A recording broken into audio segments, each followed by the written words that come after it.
What's up, guys? I'm Shamari, joined by Kendall, and we are doing the Young Justice Phantoms episode 12 recap. I'm not going to say the title of the episode because it's backwards. Normal words backwards. Yeah. And it's funny because I actually think that there's a typo on. Typo. Yeah, I think there's a typo because You mean in the app or just in the app general and in the whatever title? we're considering the title, because all the names so far have made sense. This one, it looks like it's supposed to say Go forth and conquer. yeah, go forth and conquer, but the fourth has an I in it. And that doesn't make any sense. It has an I? Yeah, it says Htrof or something like that. Htrof, and that doesn't make any sense. Oh, really? And so I'm assuming, and then I went to Greg Weisman's Twitter account, and Greg Weisman's Twitter account does not have the I in it. And what he said was the episode title. But on HBO Max, it has the I. And on most episode lists that you'll see, it has the I. So, I mean, it's go forth and conquer, it seems, but I do believe that was a typo on the part of Warner Media. Shows you the investment that they and the resourcing that they put into the show so far. But nevertheless, was a very good episode, so I'm excited to talk about it. Yeah, it's interesting because this was probably my favorite episode of this arc. Yes. I would certainly say. But yeah, as you guys can see, it's just me and Kendall doing this Young Justice recap. Of course, we'd love to have EJ here doing the recap with us. But of course, he, like many other people, spending the holidays, has holiday plans, doing other things. Right. We are here doing this recap for you guys. All right, so to start off, I kind of just want to get your thoughts on just your initial thoughts on the episode. What did you think of it? I thought this was a good episode. I mean, obviously, we got a lot of backstory on the Zatara / Dr. Fate character. Earlier in the arc, we got a backstory on the Dr. Fate character from the Nobu standpoint. Now we're getting the backstory from Zatara's perspective and sort of his origin. And it's interesting because when he was introduced in the series, they didn't have any backstory for him. He was just there. Yeah, he's typically, just Zatanna's father, in a lot of media. And so it's interesting to get his origin and show the relationship that him and Ken Nelson had. I thought that was interesting, and sort of makes it like it sort of made you wonder, could you do a Zatara show, or could you do a Zatara CW show or HBO Max series or something like that? I mean, it's probably doable, or maybe a Zatara show, something like that. But yeah, I thought his origin was interesting.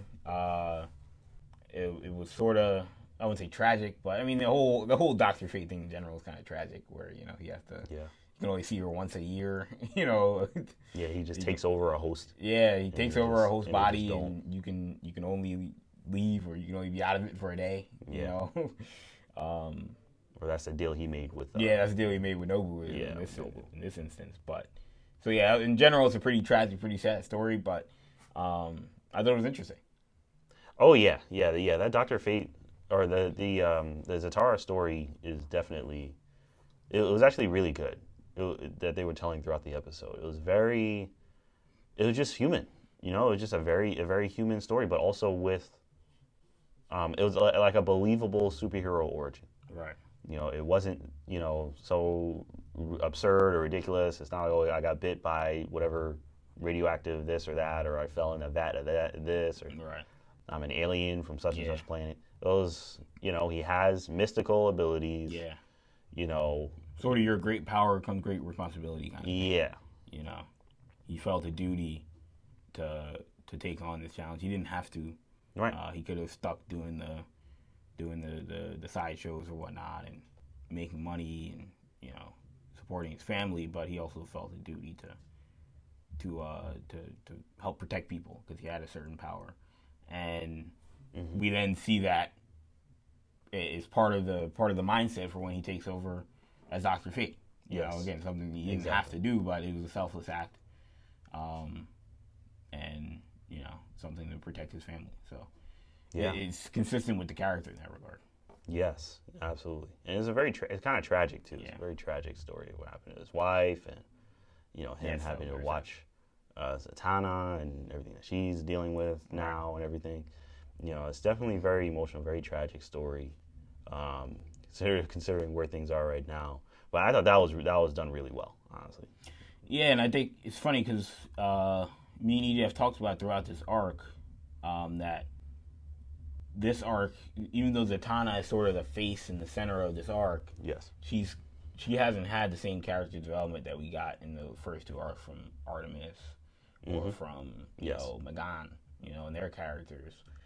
She's been there, but she's kind of just been almost in the background, even though she's supposed to be the lead member and the person that we're supposed to most recognize.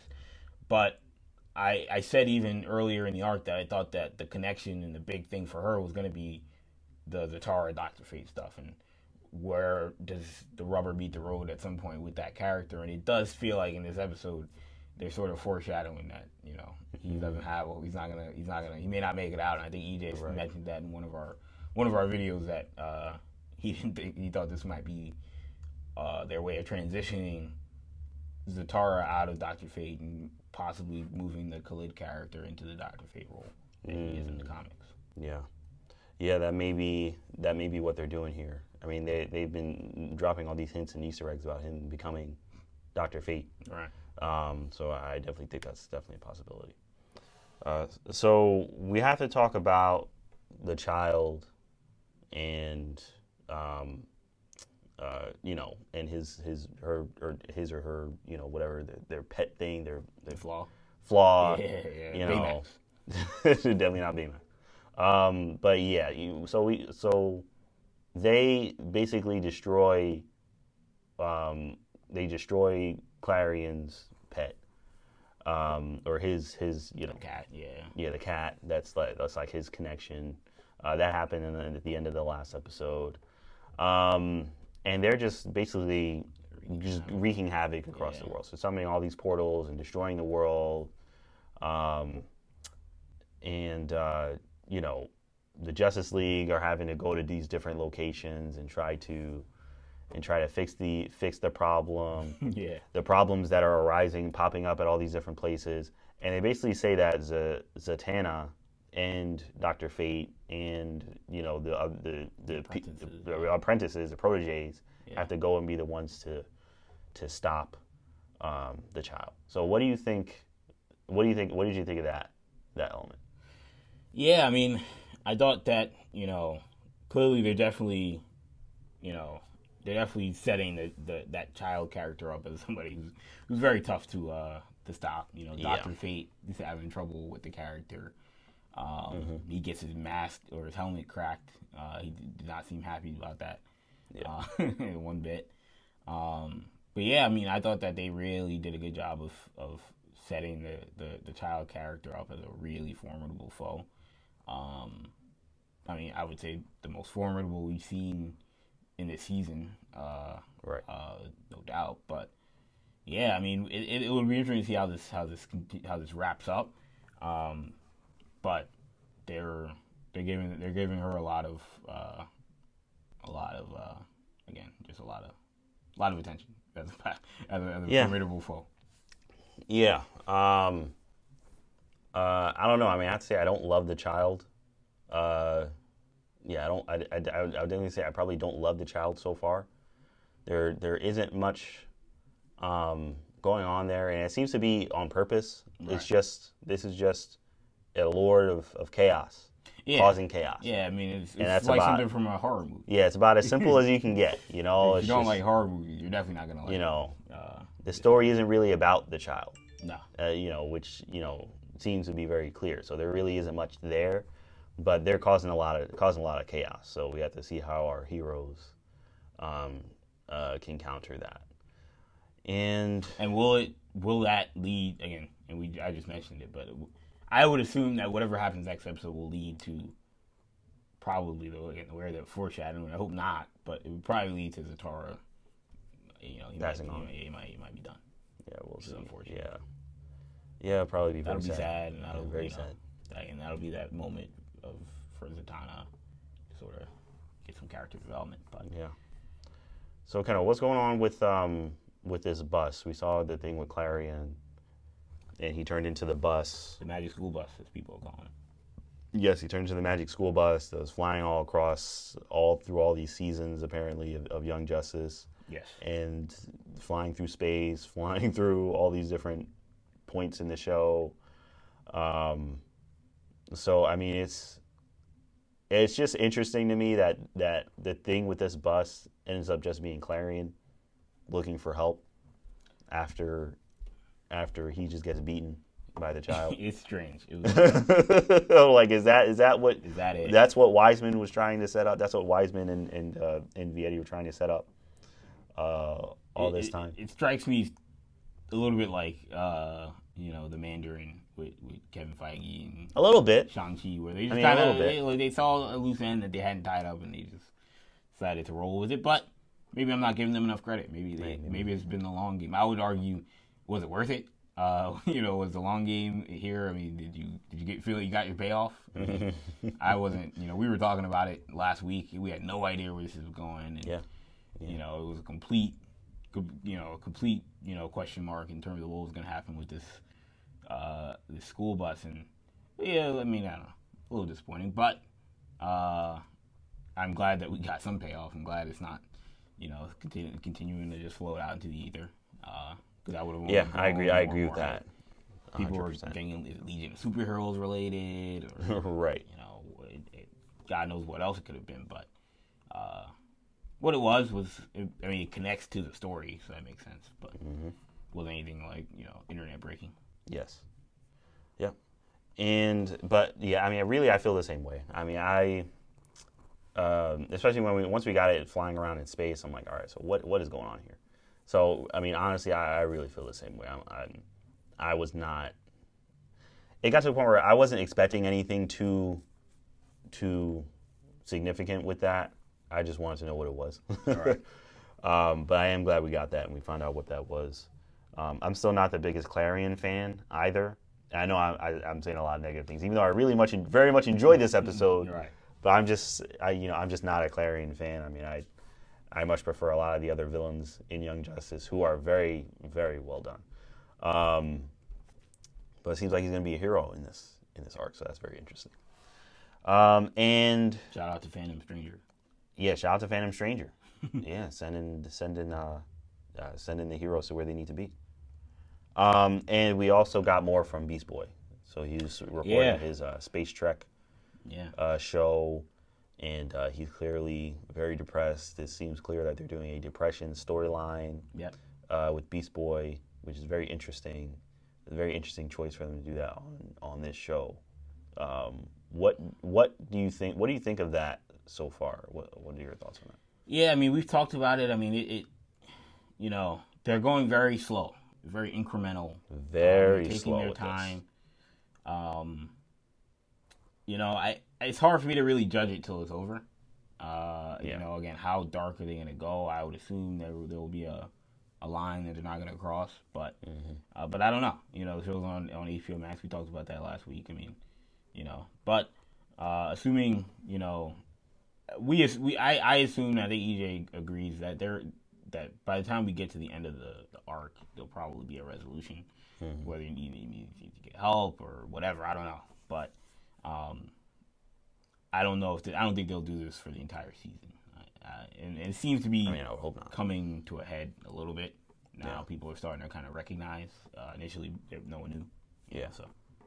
Yeah, and that tends to be how those things kind of go. No one really knows until it's become a very serious issue. But yeah, I mean it is a very important message, and just in terms of how depression affects people. I feel like this storyline is, and it's not taking up that much time, I guess, in these episodes. No. But it's just an interesting thing to kind of point to this consistently. Like, they're trying to make it, no, you need to pay attention to Beast Boy. He's going through something very serious. I'm kind of like, okay, so where is this going? Like you said, they're really taking their time. Right. So yeah, I mean, I guess I have to wait and see. And see how this concludes. I mean, I think how they're showing it is an accurate portrayal of how depression affects people. Right. I mean, it's just there. It affects you, and then it is what it is. So we kind of just have to see. I guess we kind of just have to see how it ends. It's a very morbid storyline. It doesn't bring you any joy. It does not that everything has to be all happy go lucky joy, but it's uncomfortable. It seems like it's just a public service announcement. That's honestly how I see those scenes now. It's just a public service announcement to be on the lookout for signs of depression. Right, and that's sort of what we talked about weeks ago, where we were like, is that what this is, or is there another story element to this that we haven't seen yet? I kind of don't want there to be another story. Yeah, really. I mean, it's kind of getting to the point where I'm like, I feel like this is just a PSA at this point. Yeah. This is just a message to the world. Right. That's how it feels to me. Because I feel like if it were connected to anything else, we would have seen that by now. Because this is it would have taken it's taken too long for it to just be, just something that's going to connect to another storyline. Yeah. Because nothing is happening. It's just him doing nothing and being sad. So I'm thinking this is definitely trying to send a message with that. But yeah, any final thoughts on the episode, Kendall? What is your overall take on it? Yeah, I mean, I thought it was a good episode. I thought the after credit scene was kind of interesting. Yes. With the Black Lightning and Superman. Yeah, Nightwing. Yes. They kind of talked about setting up some sort of Justice League reserve system, and people sounded like Justice League Unlimited. Yeah, some people were jumping to Justice League Unlimited, and is that what this is? I don't know. Is it some version of Justice League Dark? Because obviously they're dealing with a lot of mystical characters. Is that what they're referencing? I mean, we'll get a better idea as the season goes on, but again, these things don't get dropped in there for no reason. Yes.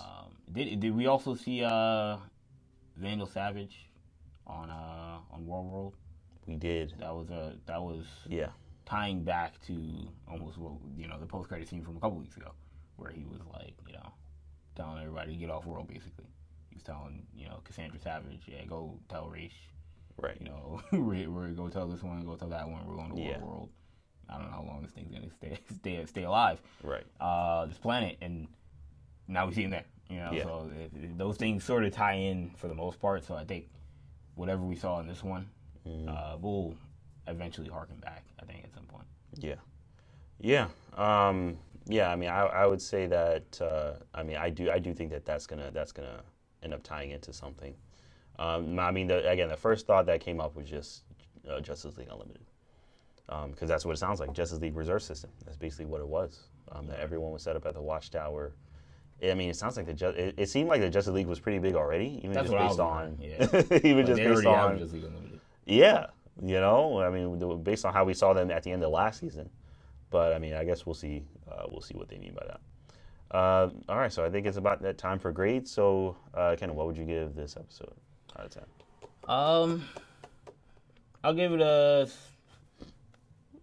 8 out of 10. I thought it was a good episode. Good Zatara storyline. Good action, and we're leading up to what could be a good finale of this arc. But I'll go at 8 out of 10. Okay. I'll give it an 8.5. I like this episode. The Zatara backstory was surprisingly pleasant. I thought it was very cool to see that. I mean, the child is causing a lot of issues everywhere. So I'm very excited to see how Dr. Fate and Zatara and the rest of the or Zatara, right? Yeah. And Zatara and the rest of the the rest of that group are able to fight back. So that should be really fun to see. But all right, so that'll do it for this Young Justice recap. Please, guys, drop a like, leave a comment if you have anything to say. We always enjoy reading you guys' comments, and subscribe if you haven't yet. We try to do these recaps after every episode, and we do, of course, appreciate all of your support. So please do that. That'll do it for us today. I'm Shamari, joined by Kendall, and we will see you guys next time.